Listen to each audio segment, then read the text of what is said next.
Vamos a empezar. Estamos viendo este capítulo, lo tengo aquí abierto. Vamos a seguir con la lectura. Entonces estamos viendo empresas industriales. Habíamos hablado de que las empresas agropecuarias se dedican al agro y a los animales.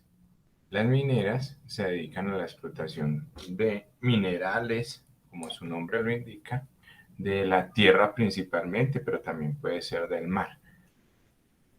Eh, las empresas de servicios venden intangibles. Las empresas comerciales venden mercancía que ya está terminada. Y estamos hablando de las industriales. Entonces, según en ese orden de ideas en que vamos, ¿a qué se dedica una empresa industrial? Habíamos adelantado que era como el proceso o la transformación. Sí, la transformación, pero ¿de qué? Que Transformación de, bien, De materias primas. de materias primas. O sea, estas industriales compran materias primas, las transforman en un producto diferente, ¿sí? Y ese producto diferente es el que van a vender. Todas las empresas venden, todas las empresas compran. Estas empresas compran lo que necesitan para producir agro o animales y venden animales o venden agro, ¿cierto? Estas compran terrenos y venden minerales. Estas compran mano de obra para prestar un servicio, compran instalaciones y venden servicios. Estas compran básicamente mercancías ya terminadas y las venden. Pero estas empresas de acá compran materias primas, las transforman y venden productos diferentes a las materias primas.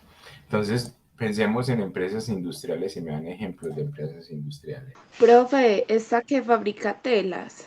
¿Cuál será esa que fabrica? Pues, Contando. Fabricato. creo que fabricato. Puede ser Fabricato una, no es la única. Enca es otra que produce telas, por ejemplo, ¿cierto? Pero denme otros ejemplos. A ver, ya tenemos uno, Fabricato, ya tenemos dos, Enca. ¿Cuál podrían ser otras empresas industriales? Ecopetrol, no. Ecopetrol, sí, pero básicamente o principalmente es minera. Listo, Ecopetrol. A Ah, no ok. ser que, por ejemplo, Ecopetrol convierta el crudo en algo diferente como gasolina o plástico, porque del petróleo salen muchísimos productos, tantos que uno no se alcanza ni a imaginar. Hay productos que salen del petróleo que uno dice, ¿cómo eso sale del petróleo? Sí, del petróleo salen demasiadas cosas.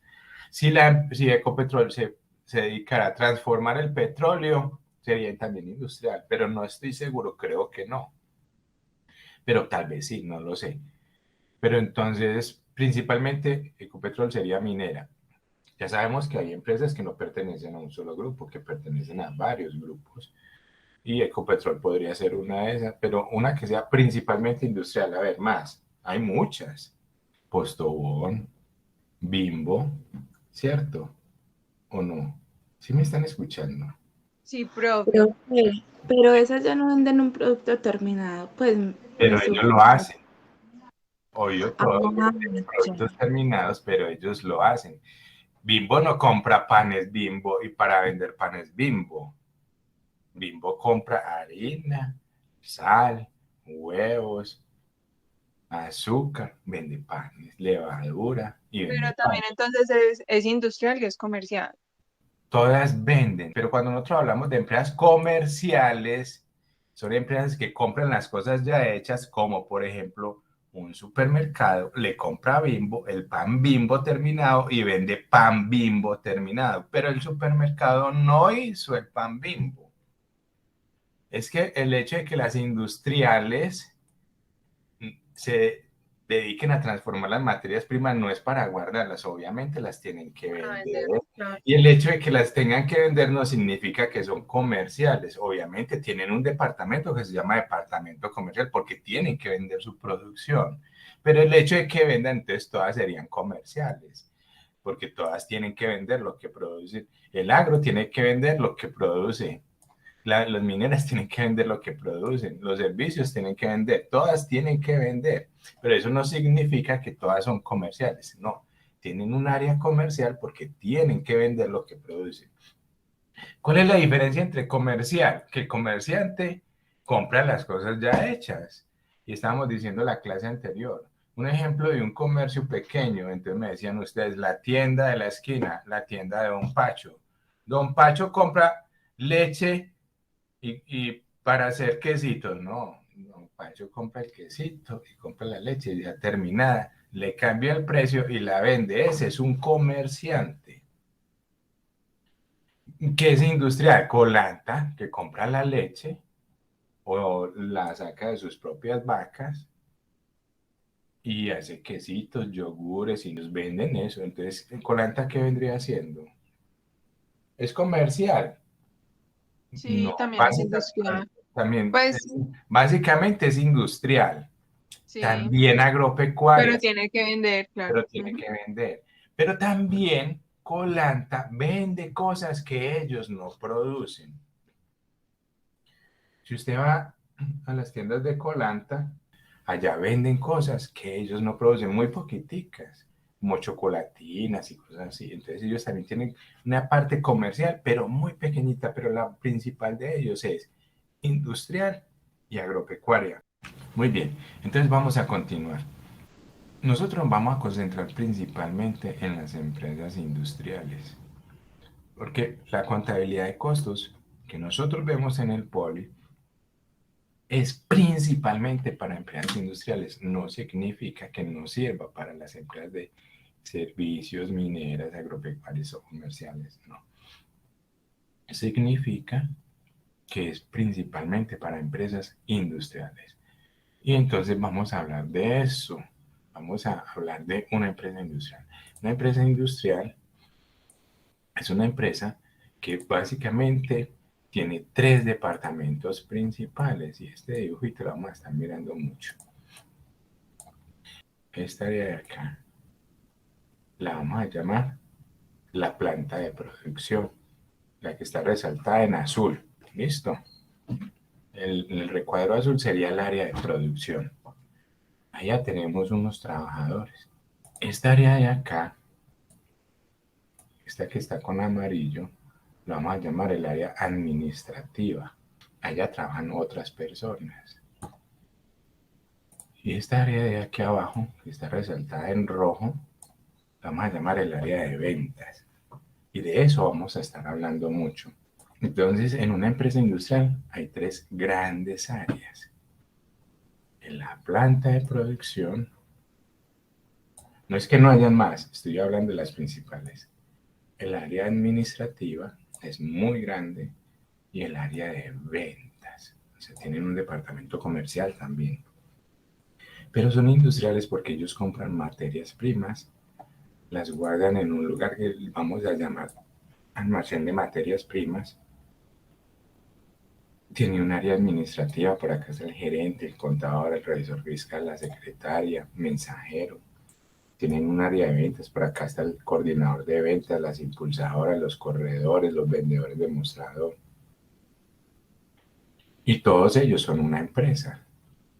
La fábrica es esta parte de acá. La fábrica es la parte fabril, o sea, donde fabrican. La fábrica no es esto. Esto no es la fábrica.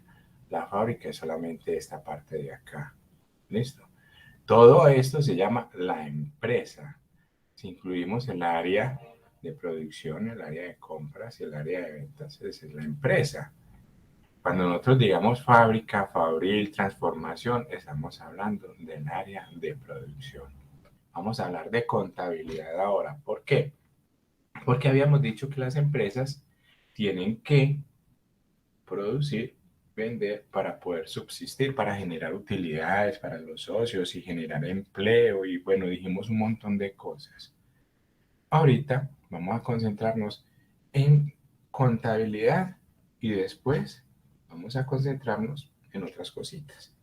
Vamos a hablar de la contabilidad de gestión, vamos a hablar de la contabilidad financiera, vamos a hablar de la contabilidad social la contabilidad de costos. Dice acá una interesante línea de tiempo en materia de desarrollo de la teoría del costo se puede leer en González 2000, Hicks 1998 y La Volpe en 2005, entre otros, y si bien algunos autores presentan una reseña histórica en la era antigua, es de interés para este curso partir desde principios del siglo XIX con la Revolución Industrial. ¿A qué apunta el autor con esto? Dice, la contabilidad existe hace mucho tiempo, pero la contabilidad como la conocemos hoy tuvo un gran cambio con la Revolución Industrial. Las sociedades no son estáticas, las personas no somos estáticas, no somos iguales todo el tiempo. Pero no estoy hablando de las personas no son las mismas a través del tiempo.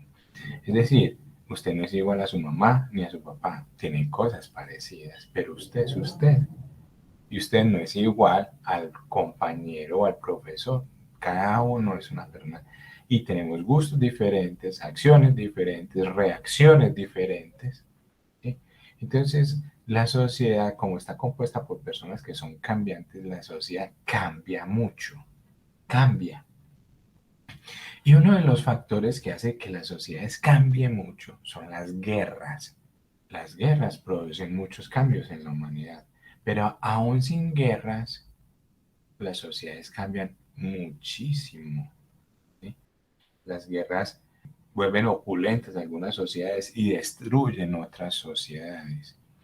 Pero cuando estamos hablando de cambios, estamos hablando de que la gente ya no se comporta igual y la gente cambia sus costumbres y al cambiar las costumbres, pues la sociedad cambia y al cambiar la sociedad, las cosas que quiere la sociedad, que requiere, que produce la sociedad, ya son diferentes.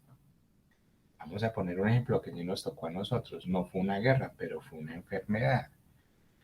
La enfermedad del COVID-19, este virus, hizo que nuestras sociedades cambiaran. Tal vez no lo hayamos notado, tal vez sí lo hayamos notado, pero nosotros no somos los mismos que hace 2 años. No somos iguales. Para algunas personas las cosas continuaron igual, para algunas personas, pero para muchos la vida cambió. Las guerras tienen ese mismo producto en la sociedad, cambian. Por ejemplo, aquí estamos hablando de la revolución industrial en el siglo XIX. Por allá en ese siglo XIX hubo una revolución industrial que tuvo que ver con la Primera Guerra Mundial. Entonces, la Primera Guerra Mundial hizo que, que los ejércitos necesitaran nuevas tecnologías para poder ganar esa guerra. Las empresas tienen que desarrollar esas nuevas tecnologías. Al tener que desarrollar esas nuevas tecnologías, pues entonces la razón de ser de las empresas cambian. Tienen que ir a buscar determinadas cosas, como por ejemplo en la pandemia, ¿sí? La razón de ser de las compañías, de muchas compañías cambió, algunas no. Por ejemplo, ya las farmacéuticas tenían que enfocarse en encontrar una vacuna. Y entonces, al tenerse que enfocar en encontrar una vacuna, necesitaban nuevos recursos y nuevas investigaciones. Y eso hace que cambiaran esas empresas. La necesidad de recursos y de información cambia a medida que las empresas cambian. ¿Y las empresas por qué cambian? Pues porque las personas cambian. Las personas no somos estáticas, las personas requerimos cosas diferentes a medida que va pasando el tiempo. No son los mismos gustos míos que los gustos de ustedes y no van a ser igual a los gustos de sus hijos. No van a ser igual. Entonces sus hijos van a querer otras cosas, van a necesitar otras cosas. Entonces las empresas se tienen que acomodar a las necesidades y algunas veces no se acomodan. Ellos marcan la pauta de lo que quieren que la gente consuma y se lo venden. Las sociedades no son estáticas porque las personas no son estáticas, entonces las empresas no son estáticas, entonces la información no es estática. No es lo mismo la información que se requería contable, estoy hablando de información contable, no es la misma información contable que se requería en el siglo XIX a la información contable que se requiere ahora. Cometemos un error si pensamos que la contabilidad no cambia, la contabilidad cambia constantemente. Pero usted dice, pero es que débito y crédito es igual. Sí, débito y crédito es igual. Pero la información que llevan esos débitos y esos créditos no es la misma.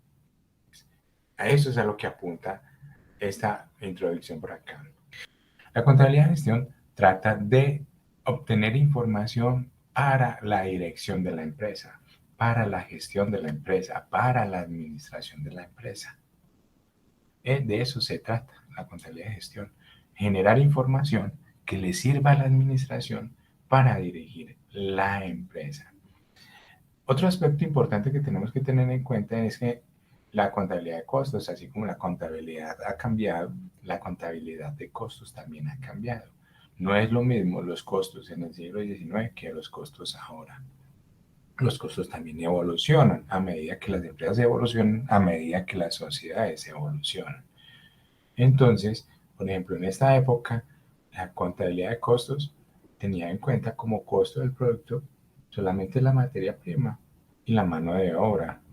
Después, algunas personas, académicos teóricos de los costos de la contabilidad, dijeron, no, pero es que aquí hay otras cosas que tenemos que tener en cuenta, aparte de la materia prima y la mano de obra.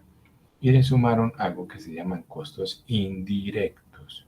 Los costos indirectos son costos que están relacionados con la planta de producción, como yo se las mostraba hace un momento, ¿sí? Que no son materia prima y que no son mano de obra. Técnicas estándar. ¿Qué significa estándar? Estándar es una medida de calidad. Entonces dice acá, los primeros sistemas de costeo tradicional surgen en 1850, época donde la manufactura, es el siglo XIX, fue intensiva en mano de obra. Inicialmente se presentó un costeo tradicional que considera el producto tiene costos directos y costos indirectos. Para allá salió el asunto. Los costos directos son la mano de obra y los materiales. Vamos a hablar de eso. Vamos a pensar en esta silla universitaria. Esta silla universitaria tiene varias cositas, tiene unos materiales. Por ejemplo, díganme qué ven ustedes ahí de materiales. Hierro, plástico, de Tornillos, profe. pronto maderita. Hierro, plástico, por aquí podríamos decir más bien un espaldar y un asiento. Listo. Pero una niña dijo tornillos. Entonces por aquí hay unos tornillitos que pegan el plástico a la parte metálica. Casi no se ven, pero ahí están. ¿Qué más dijeron por ahí? Profe, pues donde uno apoya puede ser madera, puede ser, no sé si es Madera, plástico o madera, no sé. madera puede ser madera, Pintura. plástico, pues. Oiga, pintura, entonces por aquí hay pintura. ¿Qué más hay? Ya llevamos 4. Plástico, hierro, pintura y el soporte para los libros que no sabemos si es de madera o es de plástico, aglomerado, lo que sea. Profe, Puede ser el metal no tendría aerosol. aerosol. El aerosol es una técnica de esparción de la pintura. Podría ser laca. Podría ser. Vamos a suponer que tiene laca encima de la pintura, tiene laca. Pero debajo de la pintura hay otra cosa que habría antes de la pintura. Profe, se llama anticorrosivo Anticorrosivo. ¿Para qué es el anticorrosivo? para que no se pudra o no se oxide. No se oxide la parte metálica. Entonces mire pues que estamos viendo ahí, hay materiales, algunos se ven fácilmente y otros no se ven fácilmente. Me sorprendió la chica que dijo tornillos porque los pilló muy rápido. Pero ahí hay más materiales. Por ejemplo, si esta tablita se levanta, que casi todas estas tablitas se levantan y se guardan, entonces aquí abajo hay una bisagra. Y aquí debajo de las patas hay unos taponcitos plásticos para que la silla no haga mucho ruido cuando nosotros la jalamos en el salón. Y por aquí, uniendo las estructuras metálicas, hay algo que se llama soldadura. Y por aquí atrás hay algo que se llama remaches. Entonces esto tiene muchos materiales. El valor de esos materiales hacen parte del costo de producir esta silla. Pero resulta que el plástico, la estructura metálica, el anticorrosivo, la parte de la bisagra, todo eso no se convierte en silla solito. sino que hay que aplicarle mano de obra. ¿Y qué es mano de obra? Es un servicio que prestan unas personas que son especialistas en la producción de sillas. Esas personas que son especialistas en la producción de sillas cogen toda esa materia prima y la convierten en una silla. Pero esas personas no hacen ese trabajo gratis, hay que pagarles. Y el pago que le hacemos a esas personas lo vamos a llamar mano de obra de producción. Pero además, para hacer esa silla, además de la materia prima y de la mano de obra, pues nosotros necesitamos energía eléctrica, necesitamos un espacio, necesitamos unas máquinas y esas máquinas se desgastan y ese desgaste contablemente se llama depreciación. Y de pronto necesitamos unos seguros y necesitamos agua en la producción. Entonces todas esas otras cosas que mencioné se llaman costos indirectos. El espacio, por el espacio hay, si el espacio es propio hay que pagar un impuesto que se llama predial. Si el espacio no es propio hay que pagar un importe que se llama arrendamiento. Yo pago o predial o arrendamiento, pago servicios públicos y en los servicios públicos hay muchos conceptos como tasa de aseo, alumbrado público y principalmente energía eléctrica. Y también tenemos que utilizar unas máquinas y en esas máquinas hubo que invertir un dinero y esas máquinas se van depreciando. Y si de pronto las máquinas son peligrosas, pues entonces hay que comprar un seguro.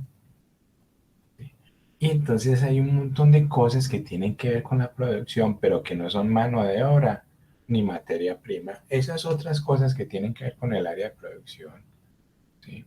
Que tienen que ver con esta área de acá, se llama costos indirectos. ¿Qué tenemos en costos indirectos? Arrendamientos, energía eléctrica, seguros, materiales indirectos, mano de obra indirecta, depreciaciones. Esos son como los más representativos. No son los únicos, pueden haber muchísimos más. Seguros, por ejemplo.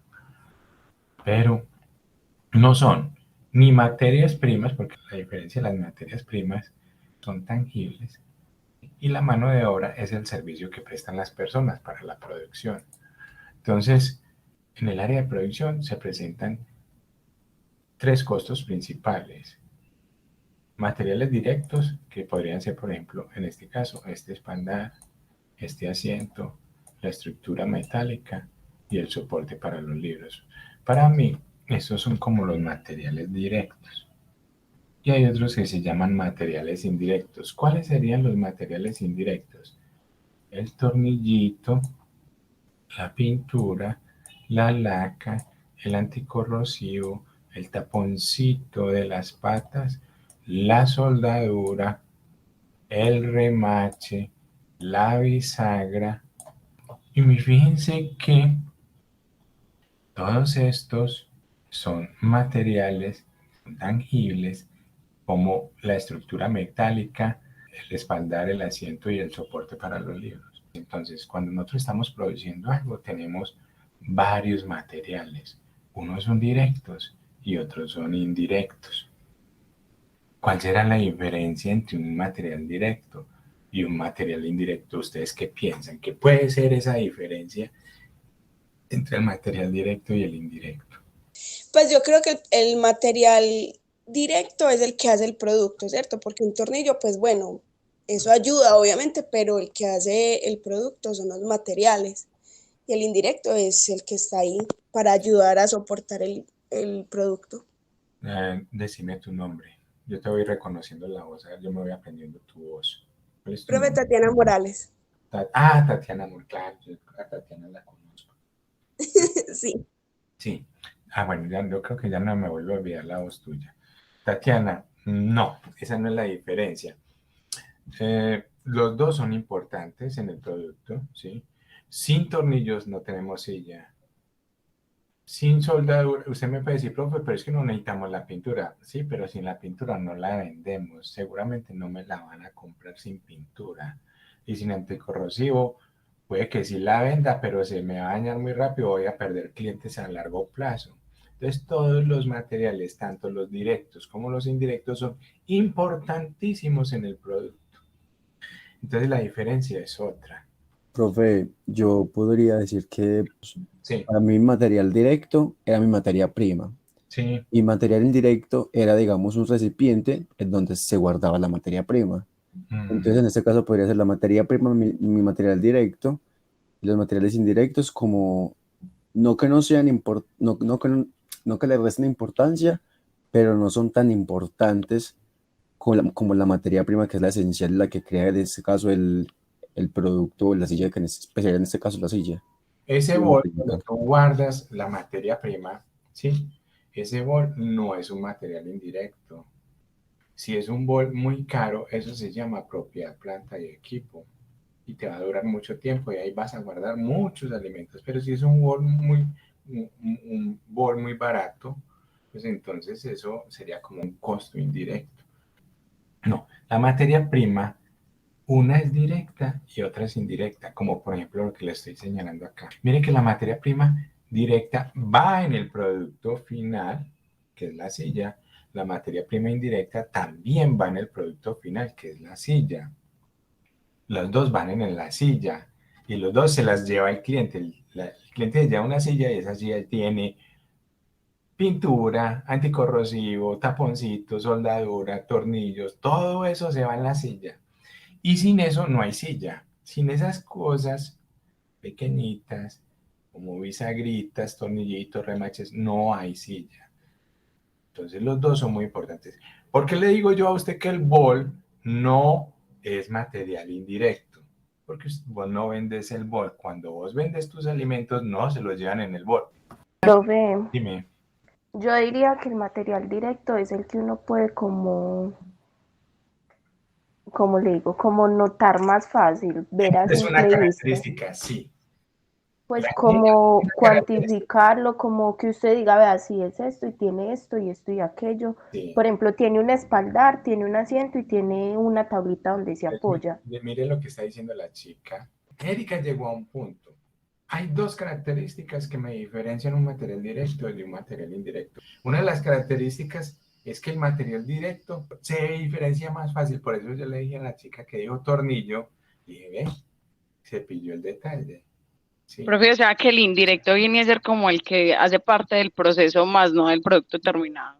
No, los dos hacen parte del producto terminado. Mire que es que la silla tiene materiales directos y también tiene materiales indirectos. Profe, Dígame. yo diría qué pena que el material indirecto, entonces, según eso, es el que permite darle la terminación al producto. El indirecto, pues yo diría que es el que está, pero no lo ven, pues no lo vemos como tan fácil, pero igualmente Se lo complementa. Lo tangible y lo tangible. O sea, los dos se complementan para poder hacer la silla.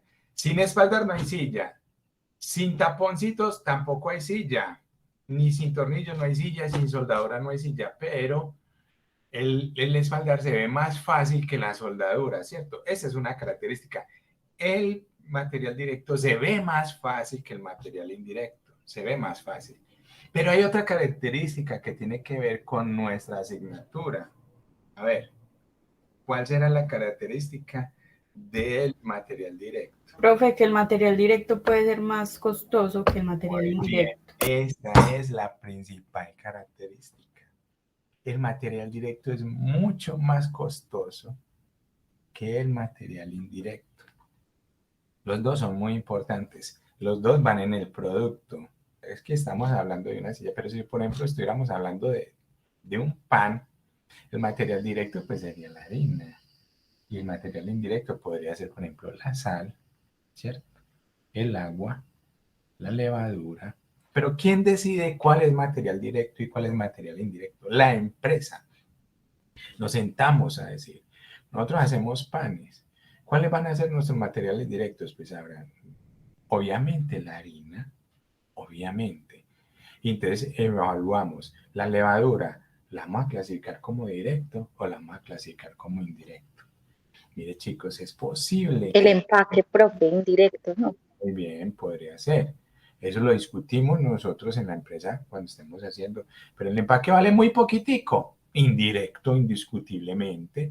Es que vamos a vender panes empacados en plástico.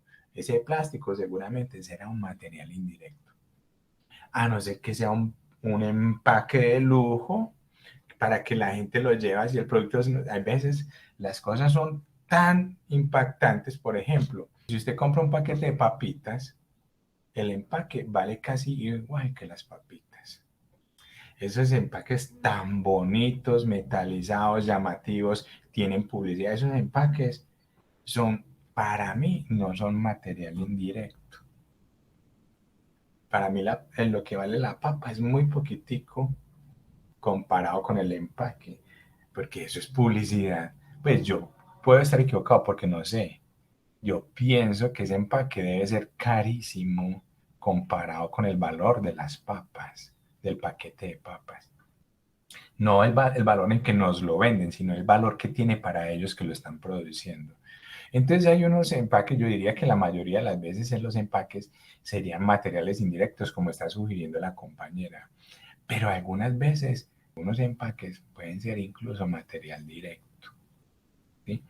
Pero eso lo tendríamos que discutir. Para nosotros saber si son directos o no, tendríamos que saber cuál es el costo del empaque, cuál es el costo de las papas ya terminadas, ¿sí?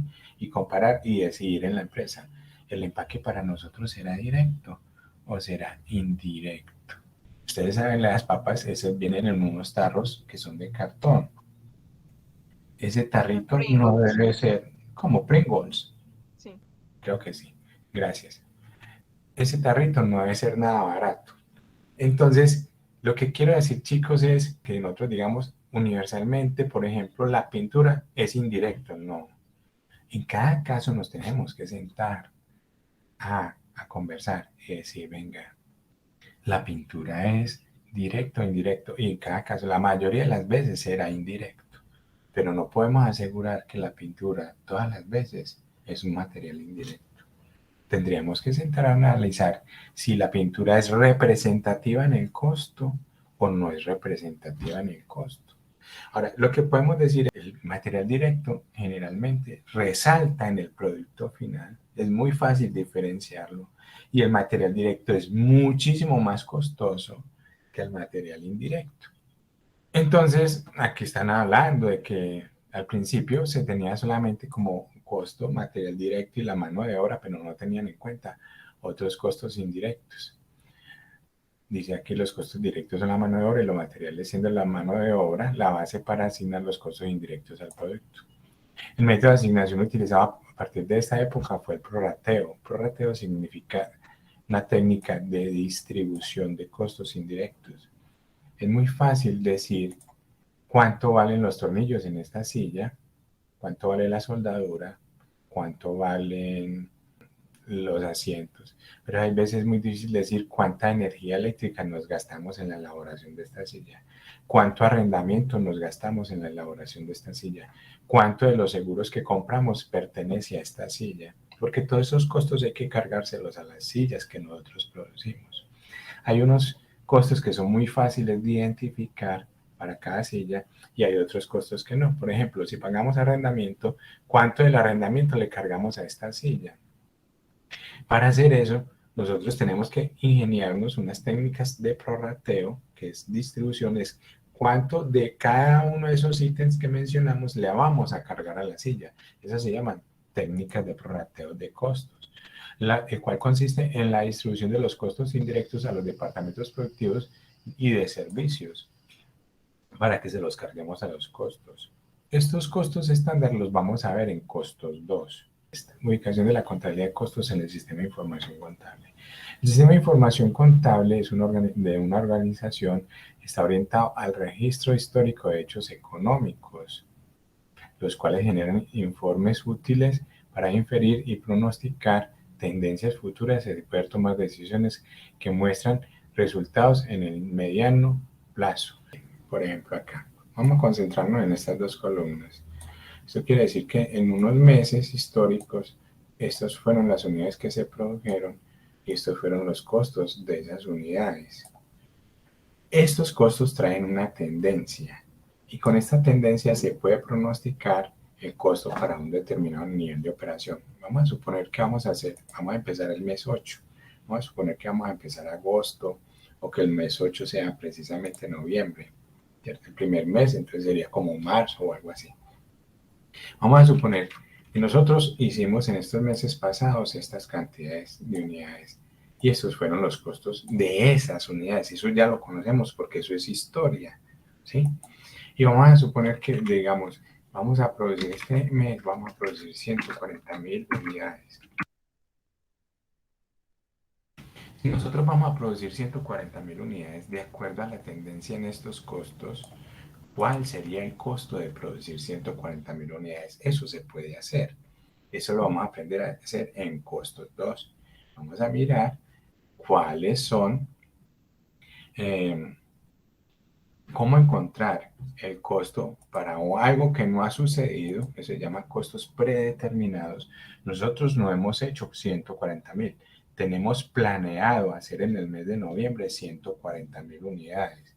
Si nosotros hacemos 140.000 unidades y estos son los costos históricos, entonces eso me va a permitir a mí inducir, deducir o estimar cuánto van a ser los costos de 140.000 unidades. Eso es lo que se llama costos predeterminados, para que yo creo, me permite inferir o pronosticar, ¿sí? Si me baso en hechos históricos, en registros históricos, como los que yo les decía los meses anteriores, me pueden permitir a mí pronosticar cuáles van a ser los valores en el futuro. Vamos a hablar de lo que les dije desde hace rato que íbamos a hablar, la clasificación de la contabilidad. Entonces, contabilidad administrativa, chicos, es la que sirve para generar información para que la administración o la gestión o los gestores de la empresa tomen decisiones a futuro, ¿sí? Se llama contabilidad de gestión o contabilidad administrativa. Hay otra contabilidad que se llama contabilidad financiera. ¿Cuál es la contabilidad financiera? La que ustedes han visto en estos semestres anteriores. Y ustedes yo creo que la llaman contabilidad de activos, contabilidad de pasivos, contabilidad de patrimonio. Eso es contabilidad financiera, la que nos dicen a nosotros cómo tenemos que hacer los registros contables dependiendo de la transacción económica que tengamos. Eso es contabilidad financiera, lo que ustedes han visto de aquí para atrás. Les dice que es un sistema de información orientado a la elaboración de informes externos, ¿sí? La contabilidad administrativa gestión es información interna, es una información privada, es una información que cuidamos celosamente. Mientras que la contabilidad financiera no es privada, la contabilidad financiera es una información pública. Contabilidad financiera está básicamente para responder por informes tributarios e información financiera para terceros, como son los estados financieros básicos, que son el estado de situación financiera, el estado de resultados integrales, el estado de flujo de efectivo y el estado de cambios en el patrimonio. Básicamente a eso se dedica la contabilidad financiera, tomando como base datos históricos. Cuando nosotros hablamos de la contabilidad financiera, estamos hablando de lo que ya sucedió. Cuando usted mira un balance, usted está leyendo la historia de la empresa, de lo que ya sucedió. Cuando usted ve que los ingresos fueron 500 millones, eso ya sucedió, ya los ingresos en el pasado fueron 500 millones de pesos, por eso están registrados ahí. O sea, la contabilidad financiera cuenta lo que ya sucedió, lo cuenta con números, pero nos cuenta una historia, la historia financiera de la empresa, para decir en el futuro hacia dónde vamos, qué vamos a hacer, cuánto tenemos que vender, cómo tenemos que vender, hacia dónde vamos a apuntar, dónde vamos a abrir un nuevo negocio, nos vamos a expandir, no nos vamos a expandir. Esas cosas que se planean en la administración son basándose en contabilidad administrativa. O sea, la contabilidad financiera es retrospectiva, o sea, que tiene como un retrovisor, o sea, mira lo que ya sucedió, mientras que la contabilidad administrativa es prospectiva, o sea, que da una mirada hacia el futuro. En el futuro, ¿qué es lo que vamos a hacer? ¿Qué es lo que vamos a hacer? Vamos a hacer esto, vamos a hacer aquello. De eso se trata la contabilidad financiera y la contabilidad administrativa. En la mitad de los dos está la contabilidad de costos. Vamos a seguir leyendo. Se encuentra ligada con aspectos operativos y cuantitativos como registro cronológico de actividades. Ustedes saben que tenemos que hacer un registro en el libro diario, se llama cronológico, tiene que ver con el tiempo de las actividades comerciales de la empresa. Trata de responder a requerimientos tributarios, Información para terceros. Ustedes saben que la información financiera es una información pública que la pueden requerir las autoridades, los estudiantes de contaduría, los clientes, los posibles inversores, los empleados, los dueños. Es para terceros, es una información abierta, una información pública. Y pues se trata de registros contables. Hay muchas leyes en Colombia que tratan la materia contable, ¿sí? Hay normas comerciales, en el Código de Comercio hay normas contables, en el Estatuto Tributario hay normas contables, en las superintendencias también hay normas contables. Por acá hablan de la Ley 43 en el 90, es la ley que llaman la Ley del Contador, el Decreto 2649 del 93. Cuando yo estaba estudiando, expidieron ese decreto, yo empecé a estudiar en el 91. Y en el 91 pues no había una contabilidad uniforme para todo el país. Unos llevaban, por ejemplo, si alguien quería decir que los ingresos los iba a codificar con el código 1, lo podía hacer porque no había una norma que lo hiciera. Decreto 2649 entra a unificar todos esos criterios para los comerciantes. Y casi todo el mundo se basa en el 2649, la mayoría, no todos. Por ejemplo, el sector financiero, el cooperativo, esos no se basan en el 2649. Pero también tienen sus propias leyes. Bueno, lo importante acá es que estamos diciendo que la contabilidad financiera es una información pública que tiene muchas normas, mientras que la contabilidad administrativa es una información privada y no tiene normas, ninguna. Mire todas las normas que hemos mencionado acá para la contabilidad financiera, pero no hemos mencionado ninguna norma para la contabilidad administrativa porque no la hay. No hay normas para la contabilidad administrativa. Bueno, el propósito de la contabilidad financiera son los estados financieros. El propósito de la contabilidad administrativa no son los estados financieros, es producir información que nos sirva como una brújula para saber para dónde vamos, de dónde venimos, por dónde vamos a seguir y hacia dónde nos dirigimos. Esa es la diferencia. La contabilidad financiera tiene muchos usuarios. La contabilidad administrativa o de gestión solamente tiene un usuario, que es la administración. Por eso es una información privada. Vamos a continuar. Contabilidad administrativa es un sistema de información orientado al uso interno y facilita las funciones de la planeación, control y toma de decisiones por parte de la administración, lo que estamos mencionando ahorita. Orienta la toma de decisiones, interna la administración, orienta la planeación, ejecución y control de los ingresos y erogaciones de la empresa, o sea, los gastos.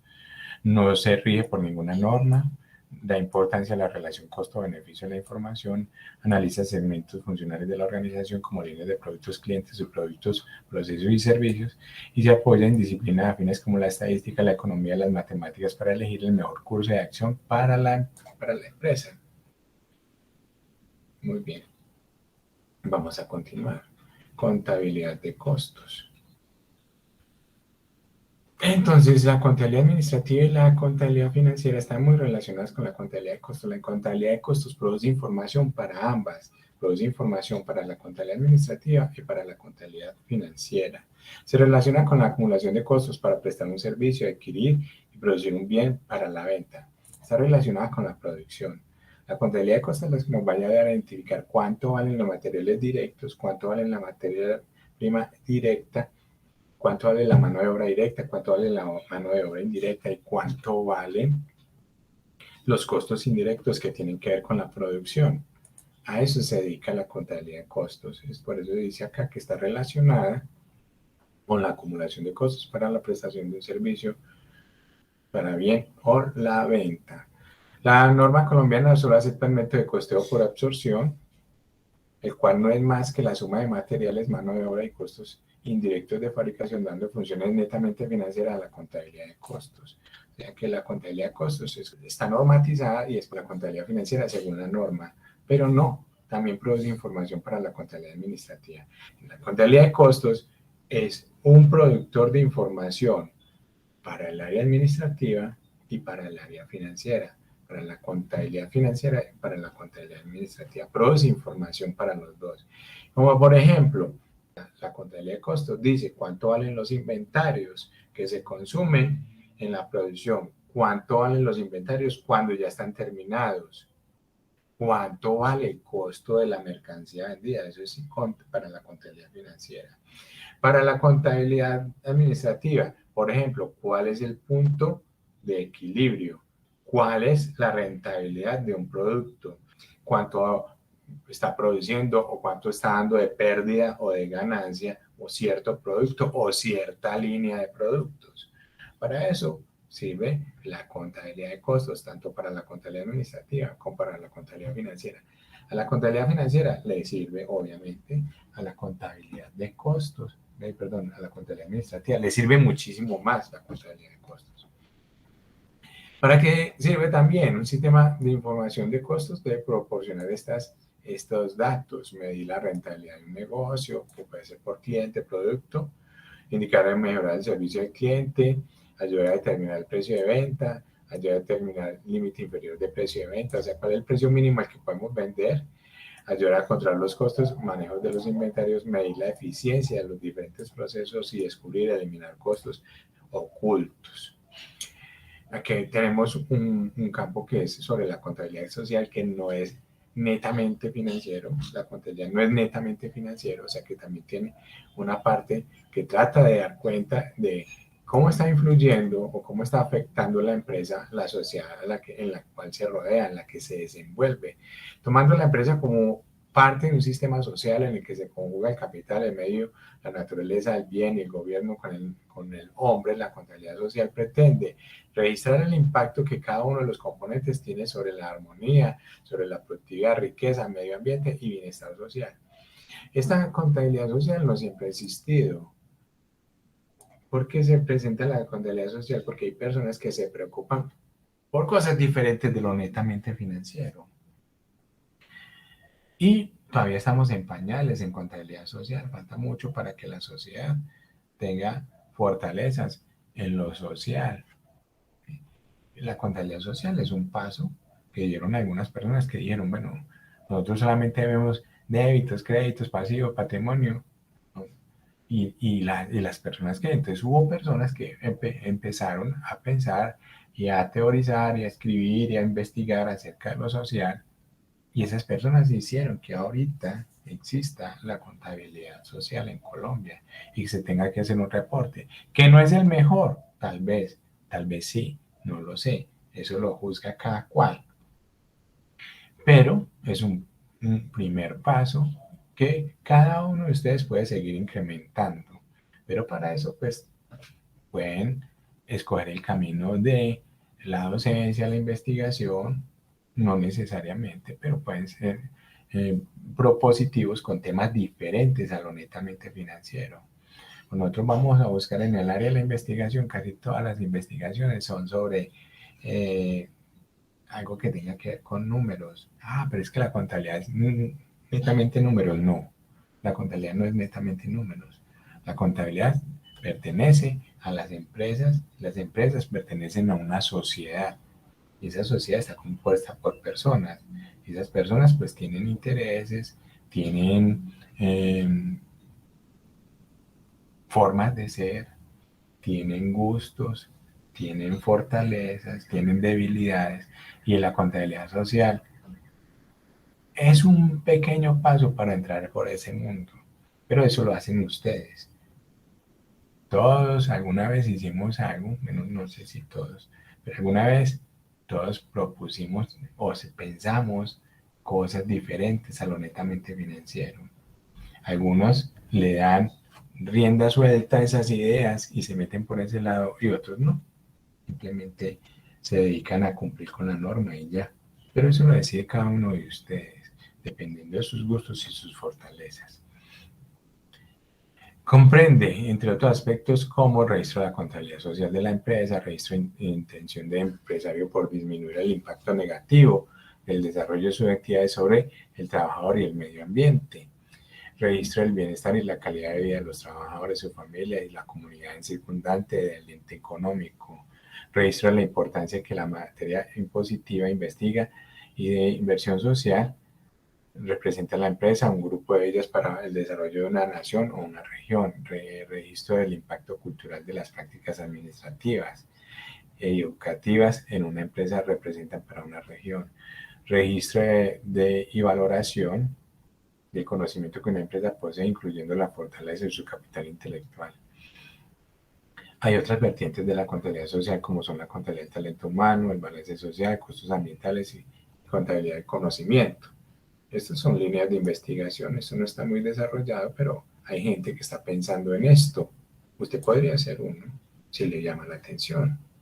O podría también irse por lo que hace la mayoría, que es lo tributario, lo financiero, los costos.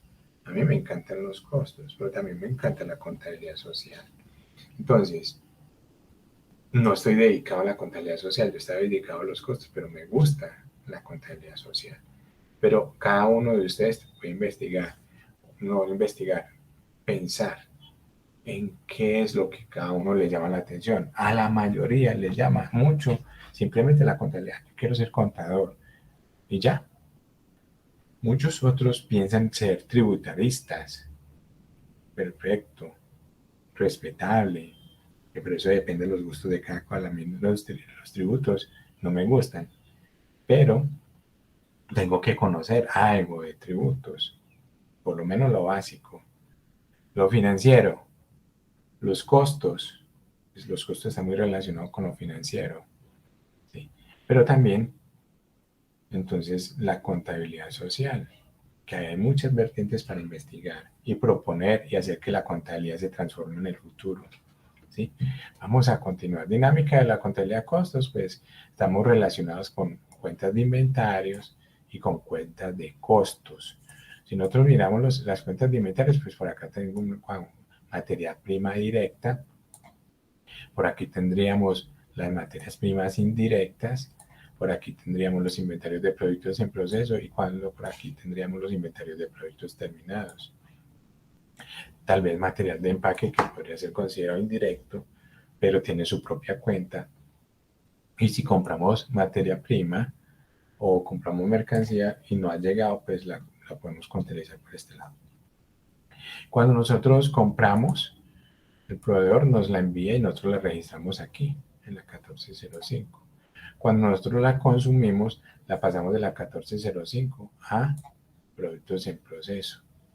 Bueno, primero, la pasamos de acá a materiales consumidos y de acá pasan a productos en proceso. Es como una cuenta puente donde nos ayuda a registrar lo que se está consumiendo cada periodo. Entonces, primero llega el proveedor al almacén de productos de materias primas, luego pasa a la planta de producción y luego cuando se acaba el mes lo trasladamos a productos en proceso y cuando los productos en proceso se terminan se trasladan a producto terminado y cuando el producto terminado se vende se lleva al costo de la mercancía vendida. Más o menos la dinámica luego la explicaremos más detalladamente en las cuentas 7, que son cuentas temporales de producción. Son cuentas temporales porque se cierran cada mes. Nosotros cada mes registramos lo que se consume de materia prima, lo que se consume de mano de obra, lo que se consume de costos indirectos y cada vez más hay una nueva cuenta en la contabilidad, se llaman contratos de servicios. ¿Cómo son contratos de servicios? Cuando las empresas productoras, por ejemplo, tienen mano de obra directa porque tienen unos empleados, pero también contratan gente por fuera que les paga a otra empresa y eso se llamaría un contrato de servicios. Lo que pasa es que nosotros somos confeccionistas, pero lo que es el corte y por ejemplo el bordado o el estampado lo pagamos a una empresa por fuera. Eso hace parte del proceso productivo para vender la camiseta o el blue jean, la camiseta estampada, ¿sí? Eso puede ser de mis empleados o puede ser de empleados externos, de empresas externas. Yo contrato a una maquila para que haga ese proceso. Entonces se llamaría un contrato de servicios. Si aparte de eso, o yo hago el corte y coso la prenda, pero lo mando a otra parte para que le hagan un estampado. Ese otro estampado sería un contrato de servicios. Entonces vamos a mirar lo que son los costos actualmente. Los costos actualmente no solamente se preocupan por costear el producto, sino que también tratan de producir información que apunte, por ejemplo, a la satisfacción del cliente. sea, antes se considera el proceso productivo desde que compramos la materia prima hasta que se vende. Hoy, la contabilidad de costos se preocupa por información adicional, desde el proveedor hasta que el cliente desecha lo que nosotros le estamos vendiendo. Eso se llama el ciclo completo del costo. Entonces, hay que generar no solamente un servicio en la venta, sino también un servicio postventa. Y cada vez los clientes exigen más eso, ¿sí? No solamente tenemos que satisfacer al cliente al momento de venderle, sino también después de la venta. Hay que estar pendiente de que lo que nosotros le estamos vendiendo si es de calidad y si no, pues cómo podemos solucionarle problemas a los clientes. Las empresas más fuertes tienen esa área, atención al cliente. Necesitamos un cliente satisfecho. ¿Por qué? Porque necesitamos que vuelva a comprar. Si nuestro cliente no está satisfecho, no nos vuelve a comprar. Y nosotros necesitamos que nos siga comprando. Bueno, chicos, vamos a continuar. Entonces, ustedes van a pegarle una leyita a esto que es la cadena del valor y vamos a saltarnos hasta... Por acá ya empieza lo que es la identificación de los costos y gastos. Este es un tema muy importante. Entonces, no lo voy a tratar en este momento para no dejarlo iniciado. La próxima clase vamos a empezar por acá. Identificación de costos y gastos según la función incurrida en la empresa productora o manufacturera, página 16 y 17. Vamos a mirar qué es costo, qué es gasto y cuál es la diferencia entre los dos, que para nosotros es muy importante. Bueno, chicos, a no ser que tengan alguna pregunta, pues entonces vamos terminando por acá hoy. ¿Tienen alguna pregunta? Profe, yo no. Por ahora no. Profe, todo claro hasta ahora. No, profe. Bueno, la próxima Todo clase... claro, profe. Muy bien. Entonces les deseo un lindo día, que Dios los bendiga y nos vemos el viernes, si Dios quiere. Muchas gracias, profe, que esté bien. Muchas gracias. Gracias. Bendiciones. Hasta luego, que estén muy bien. Hasta luego, profe, gracias. Hasta Profe, luego. muchas gracias, feliz día. Igualmente, que les vaya muy bien. Gracias igualmente. Bien.